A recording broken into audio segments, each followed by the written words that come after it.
Hello दोस्तों, ये है चैप्टर 20 ज्योग्राफी सीरीज का और इस चैप्टर में हम बात करेंगे टेम्परेट कॉन्टिनेंटल क्लाइमेट के बारे में। और ऐप जो है दोस्तों वो हमारी प्ले स्टोर पर अवेलेबल हो गई है, लिंक आपको डिस्क्रिप्शन के अंदर मिल जाएगा। आप जाकर ऐप को प्लीज ट्राई जरूर करिए। अब वापस आते हैं अपने चैप्टर पे। ये जो टेम्परेट कॉन्टिनेंटल क्लाइमेट है ये दुनिया के कई इलाकों में पाया जाता है। जो यूरेशिया का ये इलाका है जहाँ पे आप इतना बड़ा एरिया देख रहे हैं, इस ग्रासलैंड को कहते हैं स्टेप्स, और इस क्लाइमेट को भी हम स्टेप्स टाइप ऑफ क्लाइमेट कह देते हैं। पर इसके अलावा जहाँ ये पाया जाता है उनके भी अलग अलग नाम है ग्रासलैंड्स के, जैसे कि प्रेरीज जो है नॉर्थ अमेरिका में, पाम्पास जो है साउथ अमेरिका में, फेल्ड्स जो है अफ्रीका के अंदर, और ऑस्ट्रेलिया के अंदर में मिलते हैं डाउन्स। अब जो यूरेशिया के अंदर आप इतना बड़ा इलाका इन ग्रासलैंड्स का देख रहे हैं ये कॉन्टिन्यूअस नहीं है, इसके बीच में कुछ सेक्शंस कटे हुए भी हैं, जैसे कि मंचूरिया ग्रासलैंड है और पुस्टाज है हंगेरी में। अगर नॉर्दर्न हेमिस्फीयर के अंदर इन ग्रासलैंड्स की बात करें तो एक तो ये बहुत एक्सटेंसिव होते हैं, इनका एरिया ज्यादा होता है। उसका कारण ये है कि नॉर्दर्न हेमिस्फीयर में जो कॉन्टिनेंट्स हैं वो वाइड हैं, और सदर्न हेमिस्फीयर में जब हम आते हैं तो ये थोड़े छोटे होते हैं साइज में, क्योंकि कॉन्टिनेंट भी आप देखेंगे कि नैरो हैं सदर्न हेमिस्फीयर में।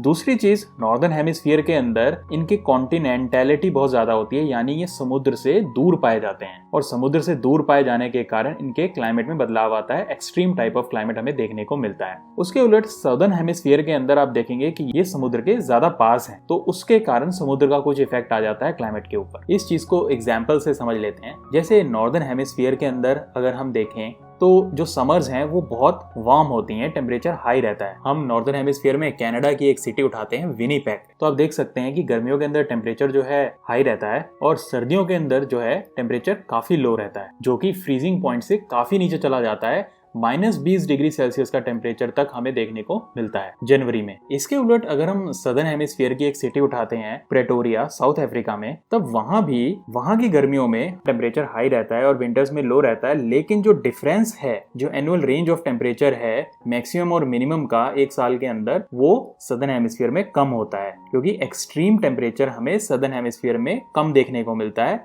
उसका कारण है कि यहाँ पे कॉन्टिनेंटैलिटी का असर इतना नहीं होता, ये समुद्र से ज्यादा दूर नहीं होते। विनीपेग के अंदर जो एनुअल रेंज ऑफ टेम्परेचर है वो 39 डिग्री सेल्सियस के अराउंड है, और वहीं प्रेटोरिया के अंदर ये सिर्फ 14.5 डिग्री सेल्सियस के अराउंड है, क्योंकि प्रेटोरिया सदर्न हेमिस्फीयर में है। अब बात करते हैं प्रेसिपिटेशन की, यहाँ की बारिश कैसी रहती है। रेनफॉल जो है वो लोकेशन के ऊपर तो डिपेंड करेगी कि जगह समुद्र से कितनी दूर है, पर ओवरऑल स्टेप क्लाइमेट में बारिश जो है वो हल्की ही रहती है। एवरेज एनुअल रेनफॉल जो है वो 20 इंचेस के अराउंड ही रहता है, और ये वेरी कर सकता है जगह टू जगह, 10 इंचेस से लेके 30 इंचेस तक। जैसे विनीपेग के अंदर 20 इंचेस की जो है बारिश हमें देखने को मिलती है, जो समर में ज्यादा होती है, और विंटर्स के अंदर बारिश जो है वो काफी कम होती है। और देखा जाए तो सदर्न हेमिस्फीयर के अंदर भी सिमिलर ट्रेंड होता है। वहाँ की जो गर्मियां हैं वो दिसंबर जनवरी के आसपास आती है, और यहाँ भी बारिश जो है वो गर्मियों में ज्यादा हो रही है दिसंबर जनवरी में। और वहाँ की सर्दियों में जून जुलाई अगस्त में आप देखेंगे तो बारिश न के बराबर है।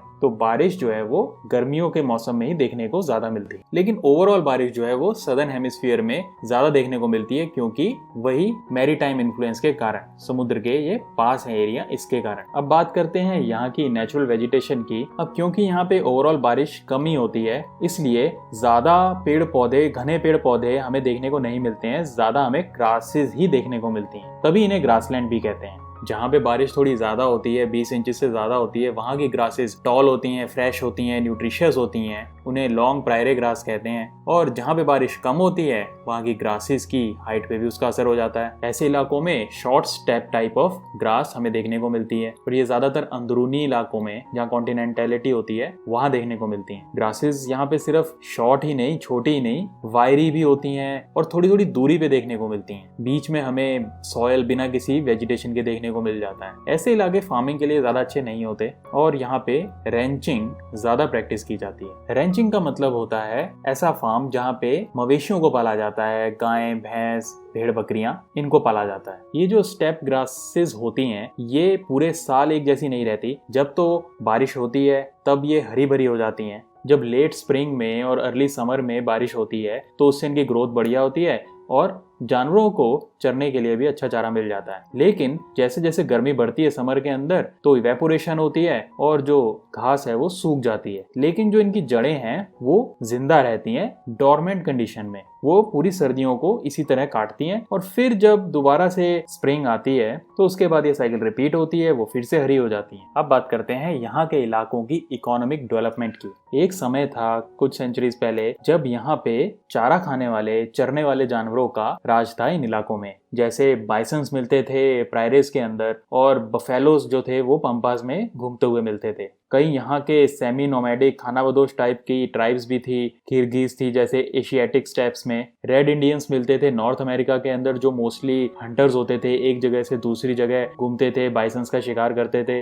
पर समय के साथ अब ये ऑलमोस्ट खत्म हो गए। अब तो यहाँ पे फार्मिंग की जाती है, एक्सटेंसिव फार्मिंग की जाती है, बहुत बड़े बड़े फार्म होते हैं और वहाँ पे मशीनों के द्वारा कल्टीवेशन होती है। वीट की कल्टीवेशन सबसे ज्यादा की जाती है यहाँ और इनको अब ग्रीनरीज ऑफ द वर्ल्ड कहा जाता है। वीट के अलावा मेज भी बहुत ज्यादा उगाया जाता है जहाँ पे थोड़ी बारिश ज्यादा होती है वहां पर। और जो पुरानी ग्रासेस यहाँ पे होती थी उनकी जगह अब ज्यादा न्यूट्रिशियस ग्रासेस जो हैं वो यहाँ पे लगा दी गई हैं, जैसे कि अल्फा अल्फा जो कि कैटल और शीप की रेयरिंग के लिए फायदेमंद है। एक एक करके कुछ पॉइंट्स देख लेते हैं। पहला है नोमैडिक हर्डिंग। अब जैसा कि हमने बात की कि ये चारा खाने वाले जानवर जो एक जगह से दूसरी जगह मूव करते थे वो मोस्टली जगह से डिसअपियर हो गए हैं, कुछ जगह अभी भी हैं। और जो खानाबदोश ट्राइब्स थी जैसे किर्गिज, कजाक्स और कालमुक वगैरह ये भी अब ऑलमोस्ट विलुप्त हो गई हैं। ये लोग भी बहुत लंबे लंबे डिस्टेंस पे ट्रैवल किया करते थे, जैसे कि हमने बात की थी बिडोइन जो है अरेबियन डेजर्ट के अंदर। ये ग्रास और वाटर ढूंढते हुए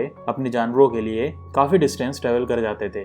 इन एनिमल से इनको मीट, मिल्क, वूल, हाइड्स, बोन्स, हॉर्न्स वगैरह मिलते थे। उससे ये कई तरह के आइटम्स बनाते थे जो अपने काम भी आती थी इनकी और कई पोर्ट्स पे जाके ये लोग ट्रेड भी कर लेते थे। लेकिन फिर समय के साथ ये लोग सरवाइव नहीं कर पाए क्योंकि लंबा सूखा पड़ता था, बारिश जो थी वो रिलायबल थी नहीं और पॉलिटिकल रीजंस के कारण भी ये लोग लगभग विलुप्त हो गए। दूसरा पॉइंट है एक्सटेंसिव मैकेनाइज्ड वीट कल्टीवेशन। ये भी अभी हमने थोड़ी सी बात की थी कि यहाँ पे एक्सटेंसिव फार्मिंग की जाती है, खासकर वीट की। जो कूल मॉइस्ट स्प्रिंग होती है उससे ग्रोथ इनकी अच्छी होती है और जब हल्की हल्की बारिश भी होती है जिससे राइपनिंग में इन्हें आसानी होती है। जो गर्मियों का टेम्परेचर होता है वो फायदेमंद होता है इनकी हार्वेस्टिंग के लिए और गेहूं को सुखाने के लिए भी। इसके अलावा क्योंकि ये जो स्टेप्स हैं, जो ये इलाके हैं, ये लेवल होते हैं, ज्यादा उबड़ खाबड़ नहीं होते, उससे भी हार्वेस्टिंग में और प्लोइंग में फायदा होता है, आसानी होती है। प्रायरेज में, अर्जेंटीना के पैम्पास में, यूक्रेन के स्टेप्स में और ऑस्ट्रेलिया के डाउन्स के अंदर